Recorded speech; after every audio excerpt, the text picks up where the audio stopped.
All right, get in here, Mike. Yeah, I'll have to use that picture, your background again. Once again, a great background for a little bit happier thoughts for this Jacksonville Jaguar team. But we sit here recording. I don't know about you. I'm seeing a little wind outside. The rain is hitting my window, but nothing extreme. Thankfully. It is still early, though, on Wednesday. We are a day late. Apologies for that. We just figured today would work out better for all of us. So, obviously, you are here because you're listening to Dimes on Duval, episode 115. And the Jacksonville Jaguars are no longer winless. Thank the Lord. Insert fanfare here. Mike is here. Skylar is on the way. He'll be joining us shortly.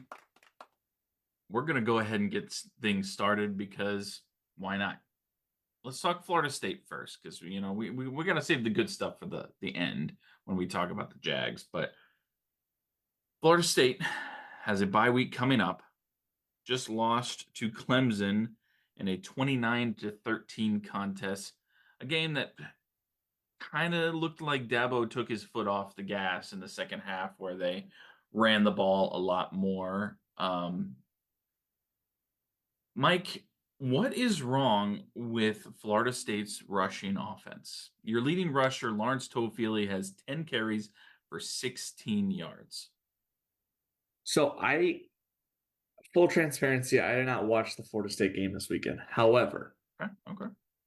To answer your question, I had a feeling the Florida State running offense would be a disaster, and it continues to be. I don't know what the issue is. I don't know if it's the fact that these offensive linemen are just not as good as we thought they were.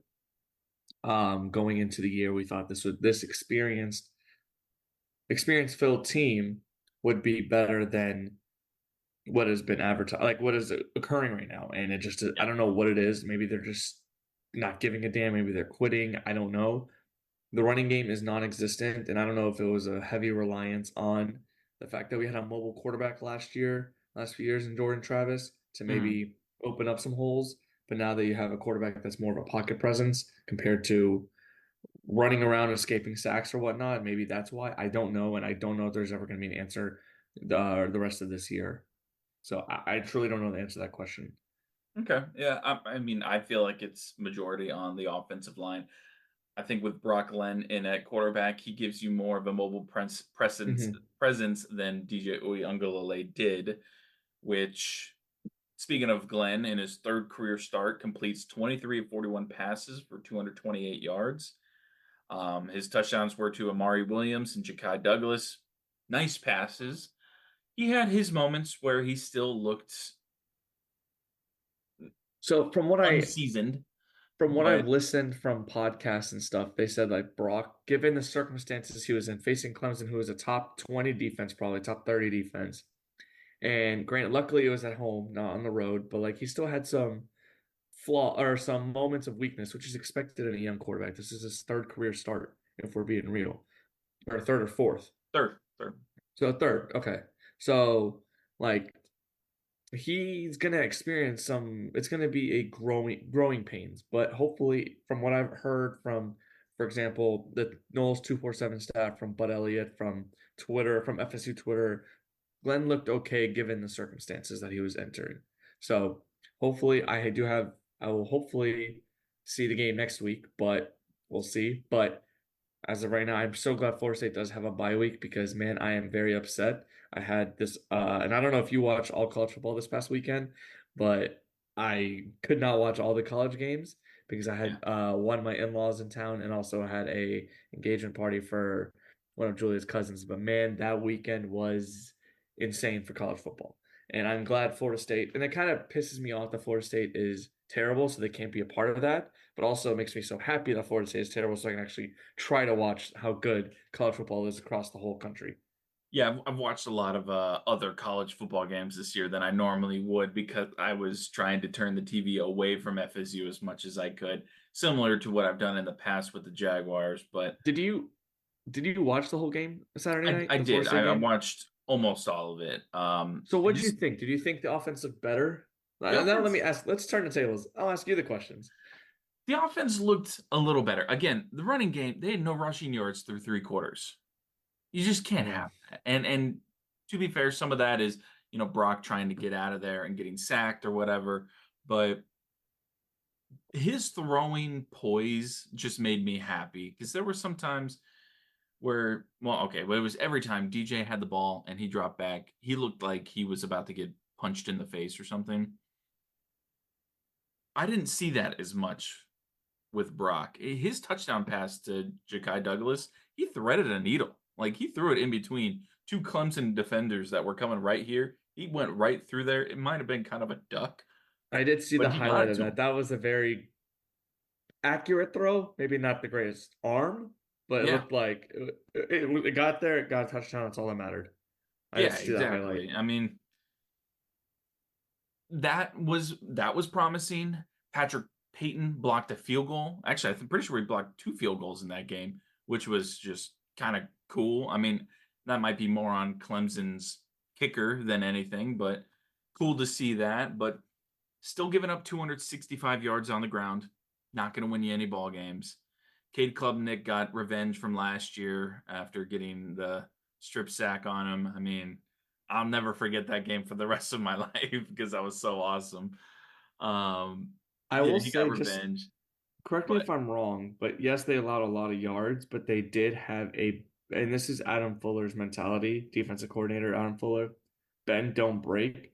And yeah, 7 field goals allowed to kick is pretty. I'll take that every day of the week, but I kind of wish that was happening earlier in the year, not now, but it is what it is. hey, But I mean, he made 5 of 7. I mean, he missed two, like you said, the two block kicks. So, I mean, 15 points. You take away those 15 points, Florida State does win, but or they lose by 1. I'm sorry, but yeah, like it's you holding them. It could have been a lot worse than what it was Saturday night in yeah. Tallahassee. I think, the biggest thing that when I started watching the game, you turn the game on, Clemson gets the ball first. We forced them to a 3-and-out. That was great. It's like, wow. They went 3 plays, like 2 yards, and we're off the field. And then, we go 3 plays, like -2 yards, and give it right back to them, and they go down and kick a field goal. But hey, it's a start. We're sitting here, we're starved for anything positive with this team. I'm gonna take that. A bye week will be nice, even though the news that came out today from David Hale at ESPN, DJ Lundy is out for the season. He will miss it with no details on the injury because that's just what FSU does. But I think that's might be better. I think DJ Lundy probably plays last game in Tallahassee, which is yeah, fine. yeah, But he's you played know in what that five means? games, but he could still technically apply for a medical redshirt. It's a youth movement. Put these Yeah. young guys out and let's see what they got because we got to figure out if they're actually going to be good next year and going forward. So, Well, you say that, and the next in line is a sophomore named Blake Nicholson, the white guy. I like watching him out there. He's been fun to watch. And sophomore Omar Graham Jr. also. So, yes, youth movement indeed. I will say, we didn't mention it, but Florida State trotted out a bunch of young receivers.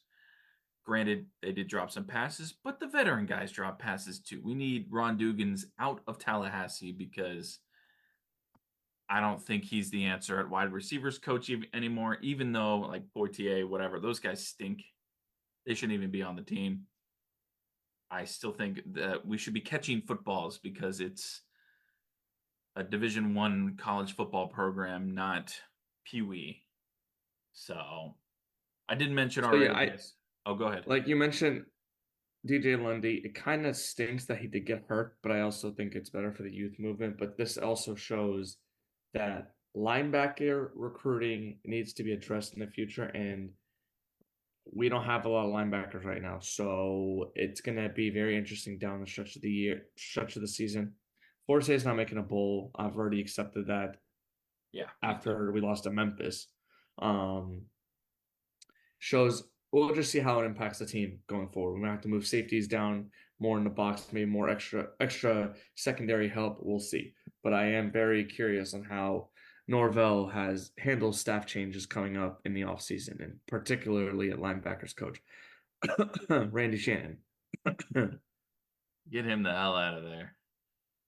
So that's just At, something to watch for me at least. at Duke, 10-8. So the 18th of the month. So after this week, next week, we go to Duke. Any chance we win the game, Mike? I don't know. Do you need me to pull up Duke for you to give you a No, little I rundown? know they're 5-1. I don't know. I really don't know with Duke. 5-1. Their only losses to Georgia Tech, who we lost to as well. They've only beaten Elon, Northwestern, UConn, Middle Tennessee State, and North Carolina. Not a Well, and great. they only beat North Carolina because North Carolina blew a 20-0 lead in the fourth quarter. I So did yeah, see I that. don't. Yeah. As of right now, I say no, but I do reserve my opinion to change because I have no clue personally. Malik Murphy is their starting quarterback. Star Thomas is their running back. I like Malik Murphy Jordan. coming out. He was a transfer from Texas. I actually liked him a lot, but we'll see. That is your Florida State Seminoles roundup. Skylar has not jumped in yet, but we're going to go ahead and start talking about the Gators. Did you watch any of the Gators UCF Knights game? No, but I will say I listened to the podcast last week because I could not do it last week, and I know you shouted you. Want to give you a shout out. You did correctly say that the Gators would beat the UCF Knights. You did say it was gonna be close, but to be honest, I don't think it was that close. Um, there Mm-mm. was big domination from start to finish, if I remember correctly. I mean, it was 24-3 at half, yeah, and they kind of gave up some garbage time points to make it 24-13. Florida dominated that game from start to finish. KJ Jefferson looked uncomfortable. Yeah, Graham Mertz, I thought he would run all over the Gators, and I was dead wrong. and we talked about that. I thought that too, but after watching the Colorado game, I did not have faith in UCF. Their defense is not good at all. Florida came out swinging from the very beginning, and it was their game to lose, and they didn't. They took care of business. Montrell Johnson accounts for multiple scores. Um, Florida is kind of figuring things out a little bit. I I don't know if it saves the job of Billy Napier, but as Florida State fans, sure, keep them because I still don't We'll think see he's the because I think answer. Florida. We'll see. I think Florida might beat us at the end of the year, but Oh, I think they will too. Believe me, I actually right now, if you told me they play tomorrow, Florida's winning that game. But I still don't think he's the best. Though I got to give him props. They just flipped Miami recruit. It was like a number one wide receiver, or something like that. Flipped from Miami to Florida. So whatever that means, So it does take a little pressure off Napier winning this game. we'll see come November because that's where it's gonna it's gonna Yeah, be interesting. We'll see this week, honestly, against Tennessee yeah, because Tennessee is coming in. They're expecting Florida to come in. Tennessee's pissed the hell off after they choked against Arkansas last week. yes, they did. They should have not been in a close game, honestly. But again, SEC, they're gonna say, or people say every given Saturday, whatever. It's all across the country. We'll see if Tennessee rebounds from that rough loss at Arkansas. I don't like Florida's chances on the road in Neyland Stadium, but I do think that Tennessee should pull away with a win. Now, will they cover the 14 or 15 point spread right now? I don't know, but I do think that Tennessee does win against UF. And then I think the next game is a critical game for Billy Napier because you got Kentucky after that, and that game is something you should win. But Kentucky has kind of owned Florida the last few years, if memory serves me correctly. Yeah. Napier was flagged for an unsportsmanlike conduct penalty for arguing a running into the kicker penalty in the first half. So it shows he has a little heart. He's not just standing there like a robot like Doug Peterson does. Yeah, yeah. We'll get into the Jags here in just a second. I mean, you've already previewed the next game, yeah. So Tennessee, 8th ranked Tennessee, that is 7 p.m. on ESPN this Saturday.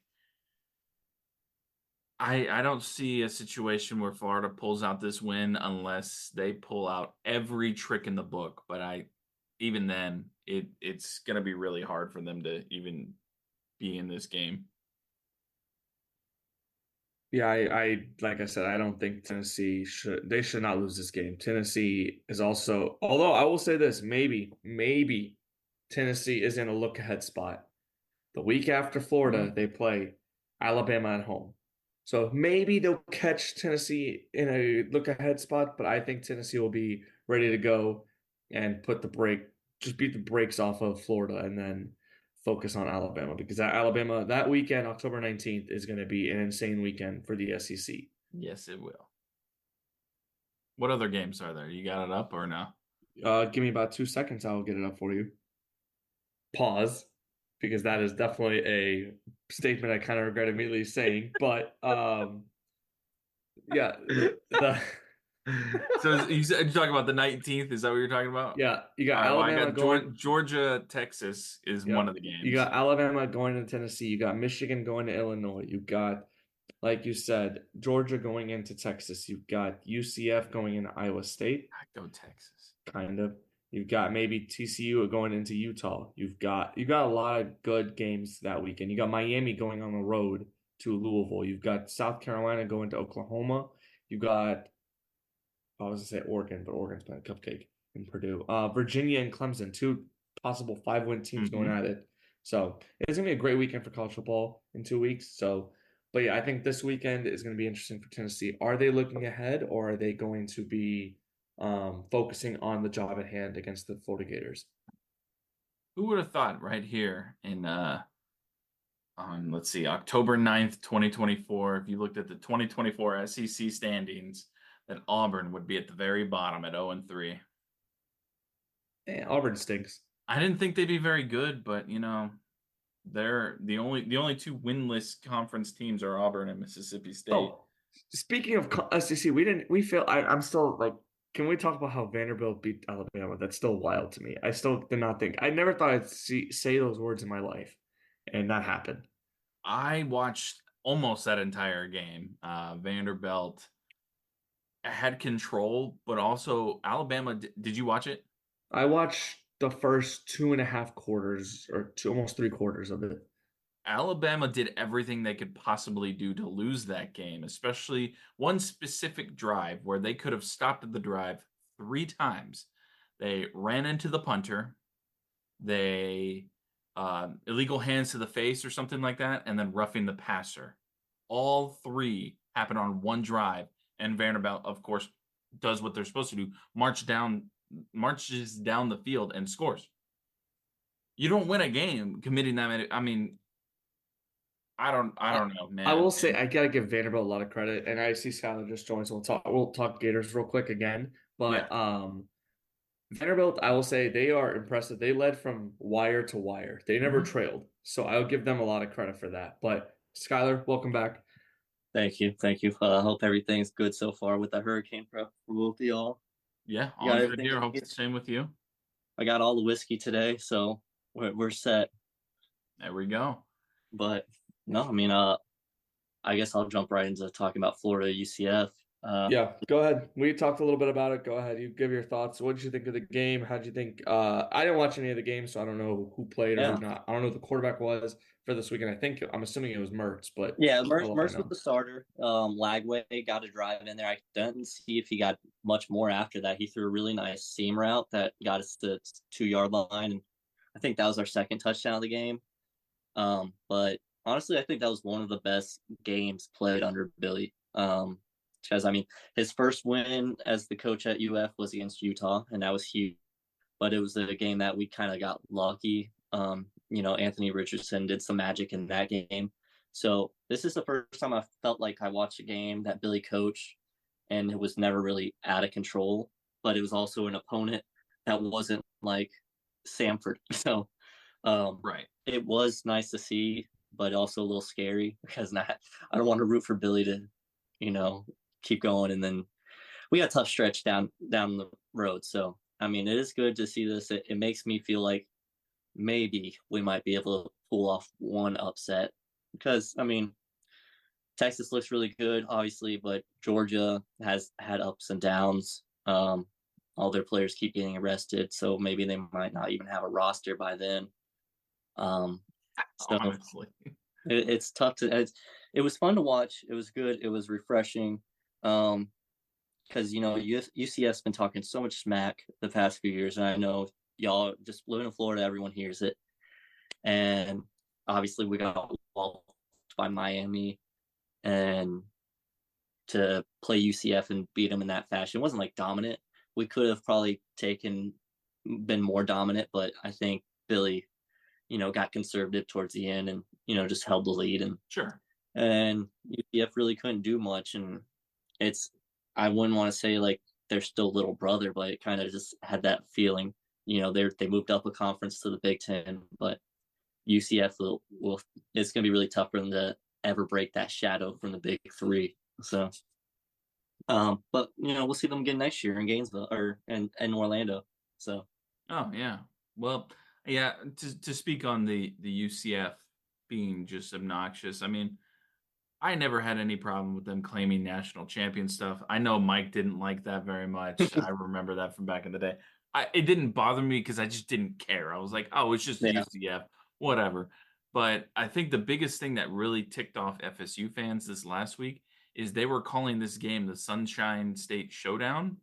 And it's like, that's Florida State. You don't call it that. Like, that's our thing. And Did they people were like, did they really were- call it the Sunshine State? they Sunshine posted a State? tweet with that in it, yeah. And Florida State fans were in there, and UCF fans were like, "Y'all have one win, shut up, whatever." And it's like, it doesn't matter. This is what it's been called like the entire time. Get out of here. So That's like Oklahoma playing Texas A&M in the Red River rivalry. yeah, it just didn't make any sense. So I understand where other people are coming from when they're like, God, UCF fans are just so annoying. And I'm like, I guess I kind of see it now. So They are. yeah. Guess Like what? it didn't bother me with the national championship claiming, because I think that's something unique to college football that legally you can do that. But yeah, no, the fans to think that even Florida's in one of their bad years and UCF still couldn't beat Florida, so it's like chill out for a second. Yeah, well, I was telling Mike before you hopped on that Beyond that, I did the podcast by myself last week, and I called out saying that Florida will win this game. I said they were going to beat UCF, and it's because UCF's defense is just so bad, and they showed that against Colorado, and it rang true. They could not get any pressure on Florida. They didn't look very cohesive at all, and Florida, ends up winning. So they'll stay little brothers for now, and Florida gets another win under the books. In the books, not under the books, before they we just need 3 more. yeah. So of the ranked teams remaining, you said they could pull an upset. Which one do you see them most likely getting an upset on? Tennessee, Georgia, Texas, LSU, or Ole Miss? I mean, of that list, I would say Tennessee has not looked great like didn't look great against Arkansas, so they're gonna be having that coming off a loss against Arkansas. Mike said they're going to play angry, and it's at home for them. So yeah, that's good. It'll be in Tennessee for them. So like that rivalry always brings out the best in them, but at the same time, it's like in those games you do see Tennessee just mess up in situations where they shouldn't, because it's just a rivalry. But I would say Tennessee and LSU are the 2 games that we might have a chance, and then hopefully we get that game over Kentucky and by miracles get into a bowl game. But those would be the 2. Georgia is like obviously another one that it's going to be a close game regardless, hopefully. I mean, I said that about Miami and it wasn't, so you never know really, but it's the way Georgia has looked at times, they're not unbeatable in comparison to how they looked in the past seasons. And so Tennessee has that chance to score a bunch. Georgia has that chance to be pretty dominant in the run game. And LSU, much like their coach, sometimes they get be a poser. So those are the 3 I would say. I would give maybe LSU the highest chance of those 3. I'm honestly surprised you didn't say Ole Miss. Yeah, that's what I was thinking. I This don't know. is so the Ole Miss and LSU game are in Gainesville, so that's why I'm surprised you didn't go LSU Ole Yeah, Miss. I'm thinking about going to the Ole Miss games. I have some buddies that want to go. It's a glimpse of, I don't know, depending on how else Billy does in these next couple games against Tennessee and Kentucky. We could be having a future look at our future head coach or whatever. Um, but no, I mean, Ole Miss is still a good team. Who did they just lose to though? They lost to Ole Kentucky. Miss. They Kentucky. lost to Kentucky 2 weeks ago. So, and Kentucky looked good against Georgia as well. So Kentucky's not also going to be easy win. That's where like I also can see Florida losing the next two and being back to where we're 3-4 under 500 again. So, and that's back to brings up the hot seat again for Billy. Yeah, Ole Miss hasn't really had a true test yet. Their first SEC win was against South Carolina. It's a good win, but I mean they've beaten Georgia Southern, Wake Forest, Middle Tennessee State, and Furman. And I mean South Carolina almost took down LSU. So yeah, well, and that the saying in the SEC, we all just beat each other up. We're all so good, but we all just beat each other up. You never know. Vanderbilt could just beat Alabama one. Exactly. Yeah. Ole Miss, we'll see their true colors as they play LSU on the road, and then Oklahoma right after that, and then right. By the way, the loser of that Ole Miss LSU game is done. Cooked. Yes. Focus.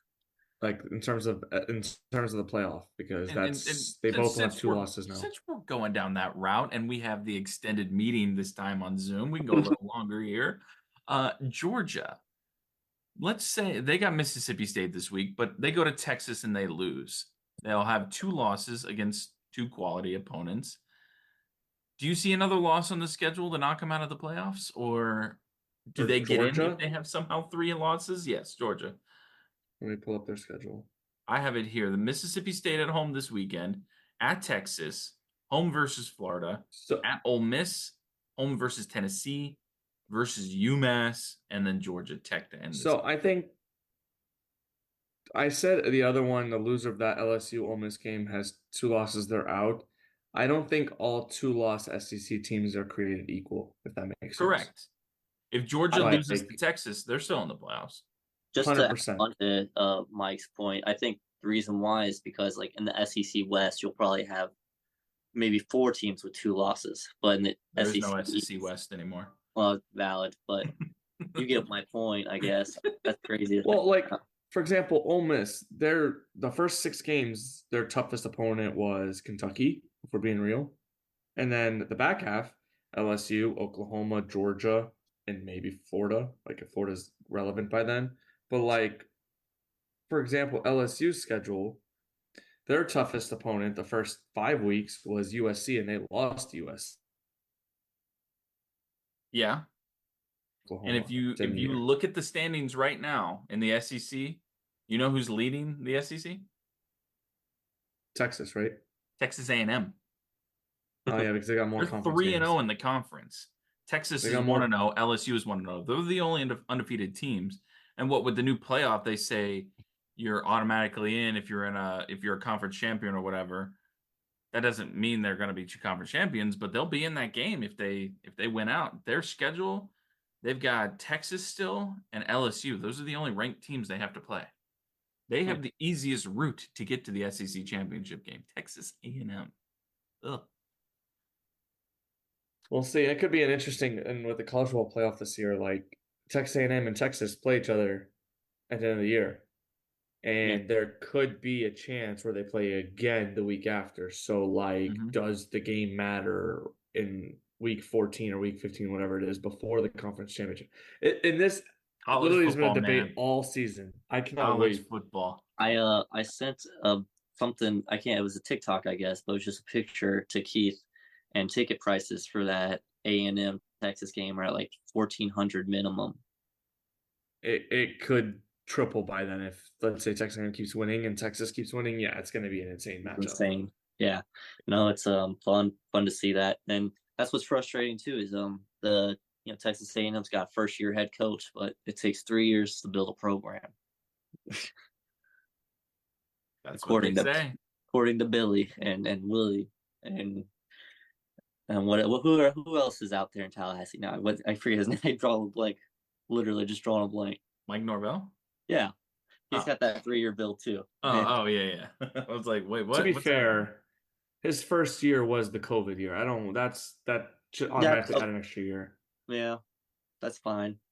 It's just I don't like when coaches come into a program and like it's going to take this long. Like, I understand they want stability, but at the same time, you can have turnover and have instant success, and that instant success can lead to long-term success as well. Agreed. I mean, like Agreed.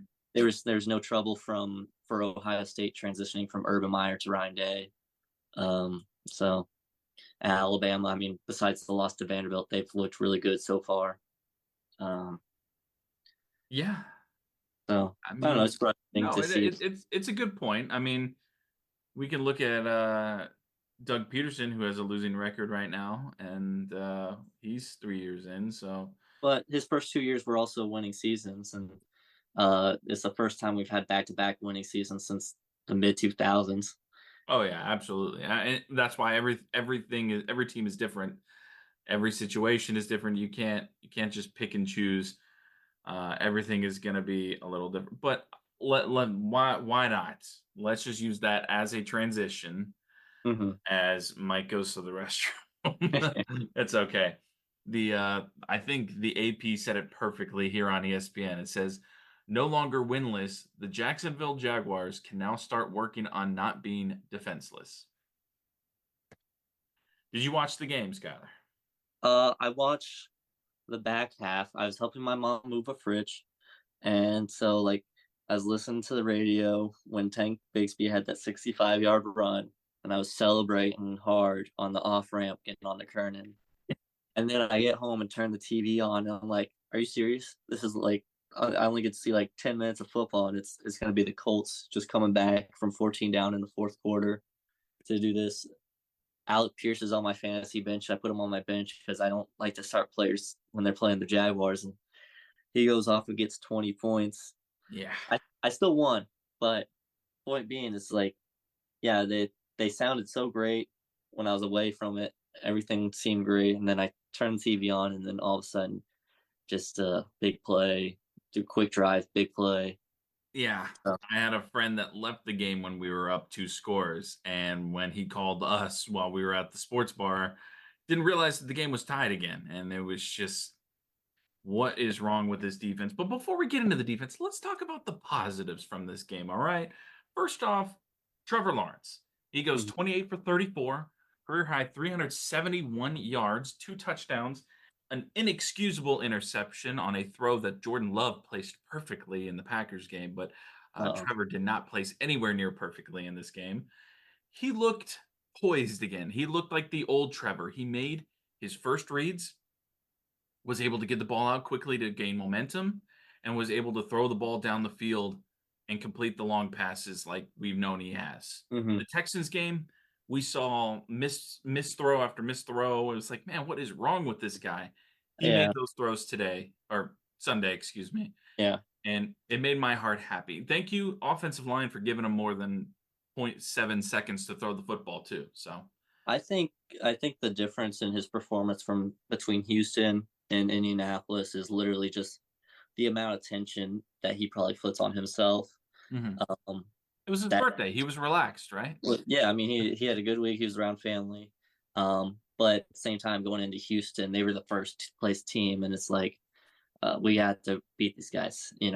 So there's probably more emphasis on certain things. Whereas Indianapolis, like they're coming to Jacksonville, they haven't won here since Blake Bortles was, put into the game after a Chad Henne start. And no, it wasn't Chad Henne, right? Mike, you still got it pulled up? Well, I thought it was Chad Henne started, and then they put Blake Bortles in at halftime. Are we talking about the last time they won? Yeah. Because I lost internet for a second. The last time the Colts won, the quarterback for the Jaguars was Blake Bortles and Chad Henne. Oh, it was Chad Henne. Oh, my bad. I misheard you before.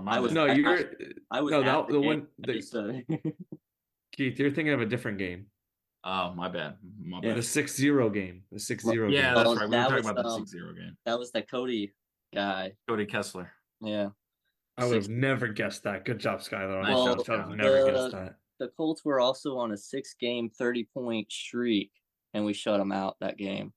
They like the 6 games prior, they've scored over 30 points coming into that game. We shut them out, so that was really impressive. And then it was also really upsetting because that everyone gave up on Blake that year, and like I I understand Blake maybe not was seen as the quarterback of the future, but the defense showed that the top offense in the league, they could stop and shut them down. And like you literally didn't need a quarterback. Like that was Cody Kessler's only win, I'm pretty sure. It's like you didn't need a quarterback to win games that year, and the team just refused to, and obviously gave up on Doug Marrone. But yeah, no, in 2014, that was I remember halftime getting my Mountain Dew refill and seeing Blake Bortles warm up, and I was like, I have to hurry up and go and watch this history be made. Jaguars' greatest quarterback ever, started that day. I know Mike agrees with me big time. So let's focus on 2024's team right now. You just got me caught up in the greatness. Let's keep talking about the positives. So Trevor Lawrence gets his flowers. Tank Bigsby, 13 rushes, 101 yards, 2 touchdowns. That 65-yard run was absolutely beautiful. Mm-hmm. RB1? I mean, I think what makes Tank so good is the limited amount of touches. You have fresh legs. That's limited amount. He had 13. 13, yeah. That's only had 6. Yeah, I mean, you would think in a true the NFL is obviously evolving, but you would think a starting running back gets like 26 carries, and the backup would get like 8 or so. Those days of 20 plus, 25 plus carries are really, I think, reserved for the Jonathan Taylor, the Derrick Henry, the Christian McCaffrey build. Well, not anymore Christian McCaffrey, but the full workhorse. Yeah. I don't think Travis Etienne's a workhorse, and I think they should start using Tank a little bit more, because they both play so differently. Tank is a power guy, but with a sense of speed. Etienne will find a hole and hit it. Like, he will go. So I think that they need to use both of them more often, and I think it's going to be a timeshare / committee. I do think that they both should be incorporated into the game plan. I think also to that point is Etienne is so good in the passing game. Like, once you get the ball in his hands, and he's such a smooth catcher too, with the ball, for a running back.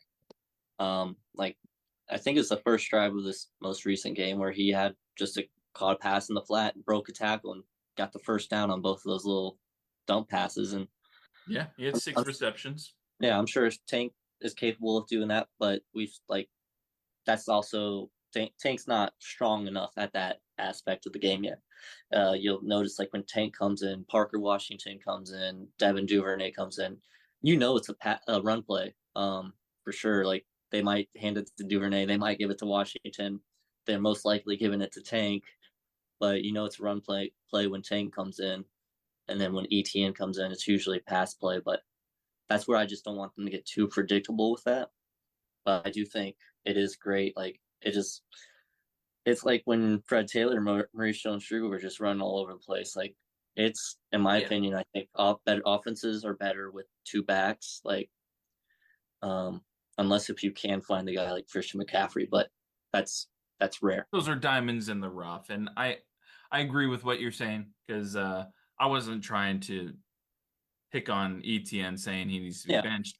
I agree with you guys. I think a committee is what we need, and these guys have kind of found that rhythm until the offensive line really figures out how to create better holes for Etienne. I think Bigsby getting a few more carries each game is totally fine. Absolutely. So Tank Bigsby gets the next flowers in the receiving core. Brian Thomas Jr., Mike, BTJ, give it to me. He is our number 1 receiver, without a doubt in my mind. He is incredible. He has gotten better every game since he's played this year. He's gotten better game over game. I think he will surpass 1,000 yards this year. I think John Shipley posted an article on, I think, Sunday or Monday, or I can't remember when, but he posted, it was Monday afternoon, Monday evening. Anyway, he says that Brian Thomas could be the best rookie receiver in franchise history. Let me say that again. He thinks Brian Thomas is the best rookie receiver in Jaguars history. So, I I mean, mean, yeah, Alan Hearns and Allen Robinson come as an argument, but Jimmy Smith wasn't a rookie. Neither no, was Keenan McCardell.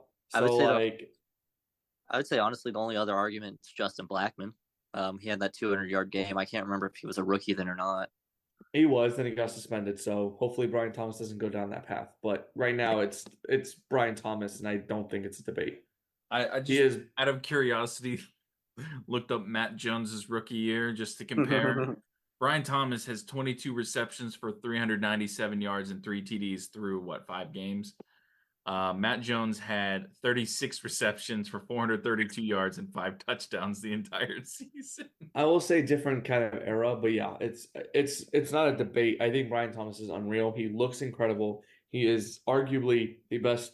The only receiver he's not better than, I think, so far has been Malik Neighbors right now. But Malik Close. Neighbors is currently dealing with a concussion, so Yeah. maybe Brian Thomas will continue to get better and better and get more yards, and then maybe possibly if the Jaguars have a turnaround and make the playoffs, Brian Thomas is easily a contender for offensive rookie of the year come end of the year. Now we'll see down the line if the Jags improve, but Brian Thomas looks damn good, and I'm so glad we drafted him after 5 games.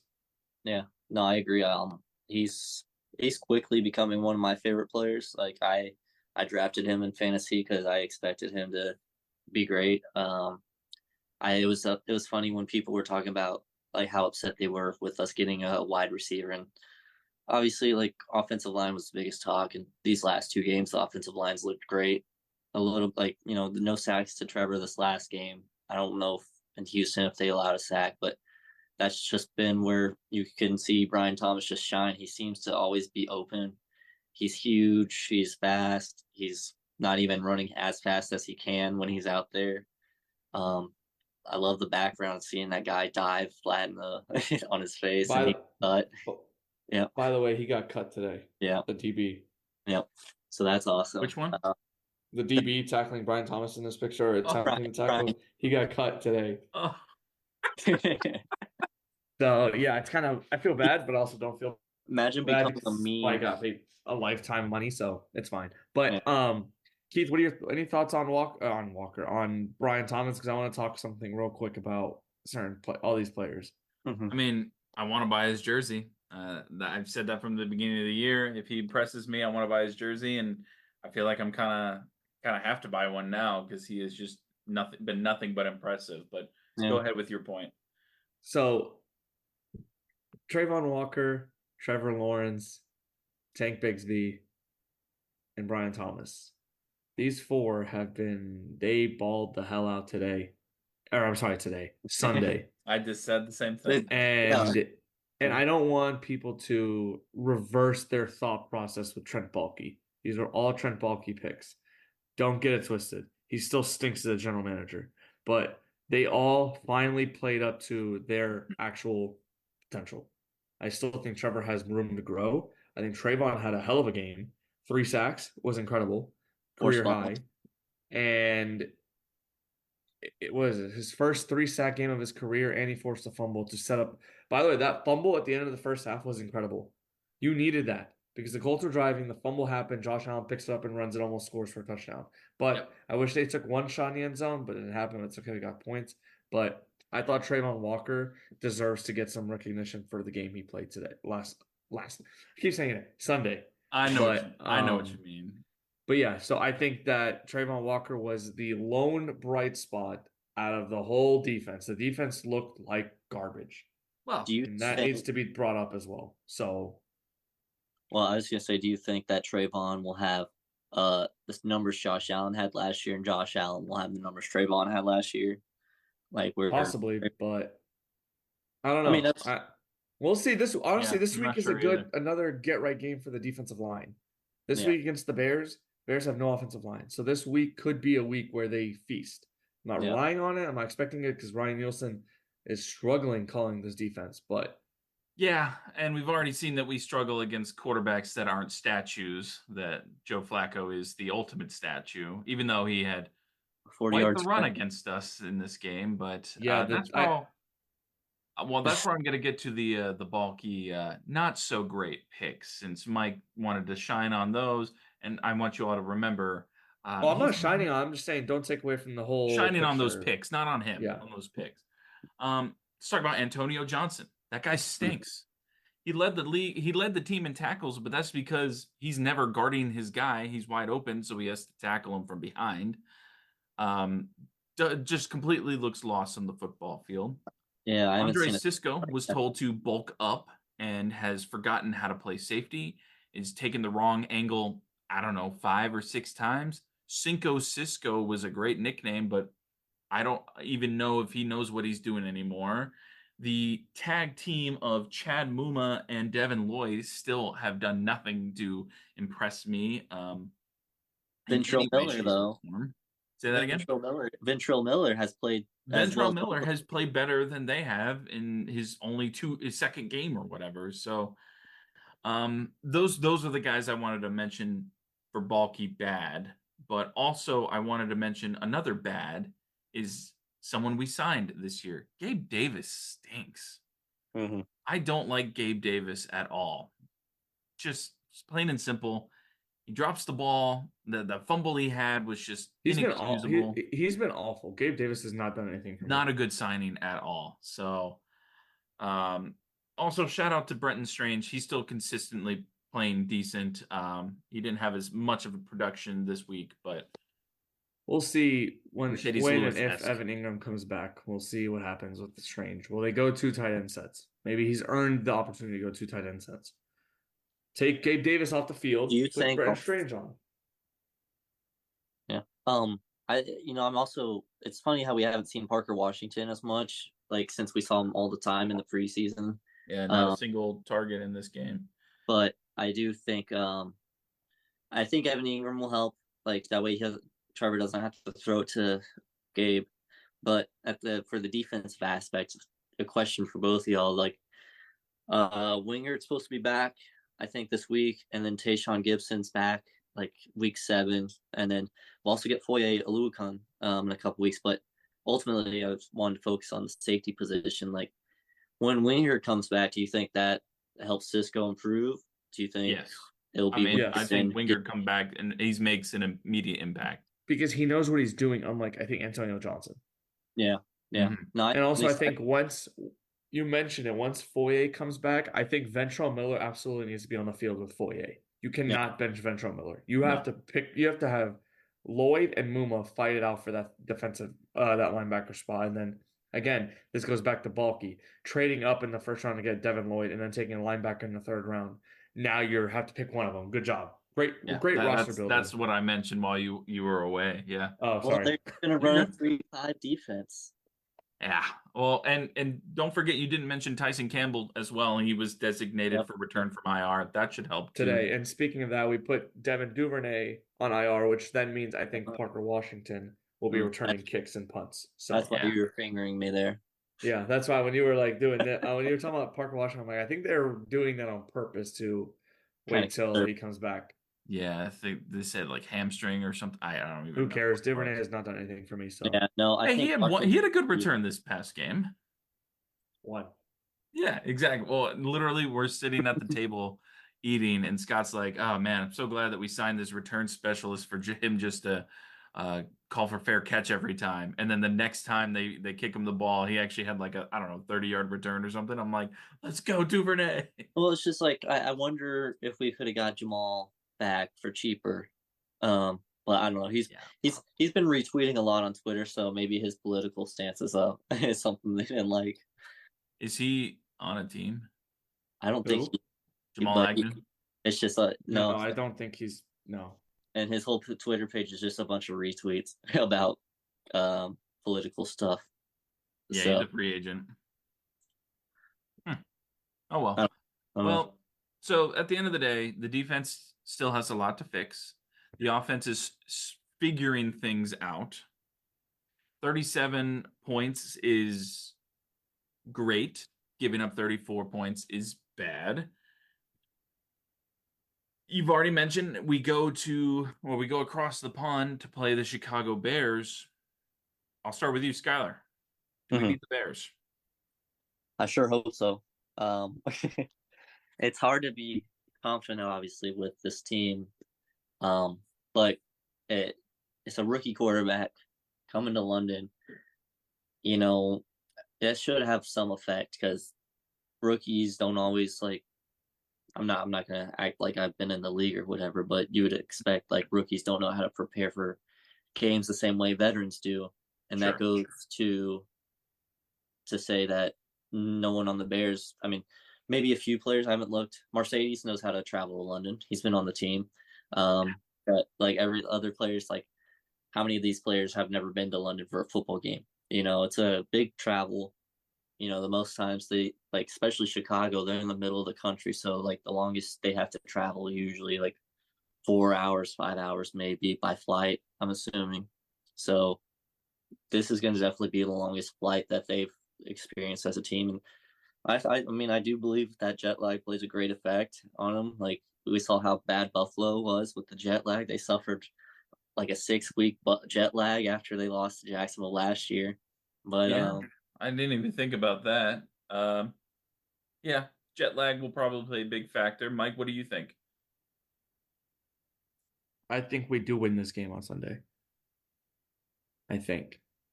I don't know why I feel like that we will win. I don't know. I just it's have a feeling we're gonna win. yeah, it's like one of those games we can't lose. It's like I don't mean like we can't lose. Like if we go out there, we're not going to lose. But I just mean like they have to go out there with the mindset that they can't lose to a rookie quarterback. Especially at this point, the way the season has gone, they've lost all chances to like really take things lightly and kind of Yeah. I mean, you all know how I feel. It's the Bears. We got to beat the Bears. They yeah. stink. Yeah, they're 3-2, but they still stink. So I will say, you beat the Bears this week. You should beat New England the week after. Should. Yeah. You're back at 3-4. You come back to Jacksonville at 3-4. So Mike, Yeah, do I put all my money on from Hard Rocks on the Jaguars this week? no, don't do that. Don't no, do that. no. Well, I just You, meant all you the talk money I to had Mike to separately about that. We don't do betting on this show. You can talk to Mike separately because he's the guy who knows more than I do. So That's why I asked Mike. No, I wouldn't.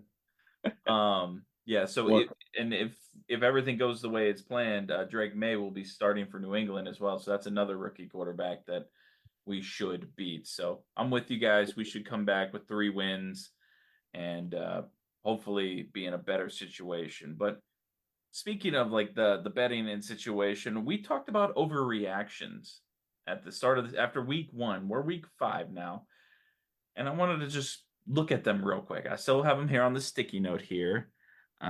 Mike, we'll start off with yours because you've got the long shot one and one that's already been broken. You said that the Panthers would be winless.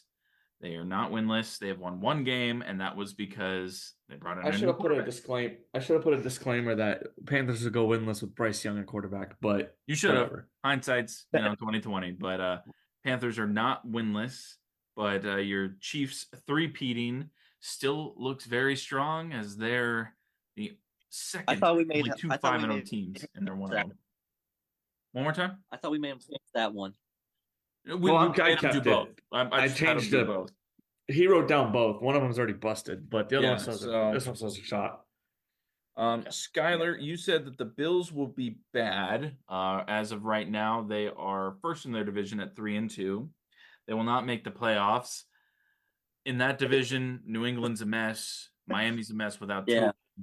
New York is a mess. A mess. Who just They They just their fired coach, Robert so Saleh. It's going to be should've probably put a hard for them disclaimer. not to make the playoffs.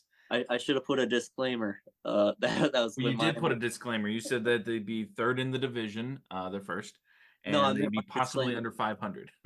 No, my disclaimer would have been that if Tua was healthy and Aaron Rodgers wasn't shitty. So that's how that one's going. The only one that actually seems to be going kind of well is mine is the Bengals don't make the playoffs and will be under 500. They're 1-4, bottom of their division. Can't Hey, seem but to I will figure say things about out. I'll say about the Bengals, they always start off slow. For They some do, reason, they but turn it up. This is really slow. Yeah, this is and slower than normal. It's Yeah. that Taylor Pittsburgh started off really effect. hot. I know they lost 2 in a row. Baltimore is figuring things out. Cleveland still stinks, but they're going to have some work ahead of them if they want to make the playoffs. So, Do we want to do I game think ball of the that's a week? started set. Any interesting game ball of the week? Yeah, we can do one. You guys want to look one up? Non-Jaguars. I'm sorry, it has to be Non- non-Jaguars. I got mine. Just give me Go 1 second. ahead. Let me pull up the game. Let me pull up the Okay. game. 1 I second. might need correction on the name, but I'm gonna go with Vanderbilt quarterback. It's Dylan Pavia, something like that. Diego Pavia. Yeah. Yeah, no, that was obviously like a very rare experience. Lane Kiffin said it in his press conference as he was trying to watch the game. He's like, "Sorry, this is a once in a lifetime experience." You know, Alabama's losing to Vanderbilt, so I don't know if That y'all was kinda saw that. Yeah, and so that's why people love college football is like you get those upsets and like these kids get so excited. You know, you give all the praise to God, and then you talk about how fucking turnt you are. And it's like it was awesome seeing that on TV, and just like I was surprised they didn't like walk away from him after that, but they just kept interviewing him. But that's just the moment, and then you have Arkansas beat Tennessee and do storm the field as well. But yeah, no, that quarterback for Vanderbilt, he played with 16 the for boys. 20, 252 yards and 2 tutties. A good game, a very good game, and a win over Alabama. I mean, obviously that's the crown jewel of the whole situation. But yeah, Absolutely. who you got, Mike? Mine is Ashton Jeanty, the running back for Boise State. That's a great pick. Keith's reaction. Yep, He had that's a 13 great rushes pick. for 186 yards and a half and 3 touchdowns. He didn't even play the second half. So, yeah, they were up 49 to when they pulled them, they were up 49-17, and Ashton Jeanty is definitely a Heisman contender, especially if Boise State can continue to make a run he's actually the favorite right now to win the Heisman. So he absolutely deserves the Heisman Trophy. He is incredible. He is 100%. up there, in my opinion. So it's going to be an interesting race, but... He was born in Jacksonville. Did y'all know that? ESPN has. Yeah, he was born in Jacksonville, yeah. So that's pretty cool, I too. did not know that, actually. Oh, yeah, I've seen a lot of people talking about it because, he's a Jacksonville boy. We got to root for him. He didn't go to school here, but he was a he is from Jacksonville. Wow. Good for... All right, we can claim him. Like we claim Derrick Henry. Yeah. Should we draft him, the Jaguars? I would if he comes out. Why not, right? Pair him up with Tank and ETN. Run a triple backfield. I'll do it. I'll game for that. I've been playing, just a side note, it's completely random, but I've been playing Madden 2005 recently, and I was in the AFC Championship against New England, and I did not pass the ball once. I had 300 rushing yards with Fred Taylor. I got 2 pick sixes off Tom Brady late in the game.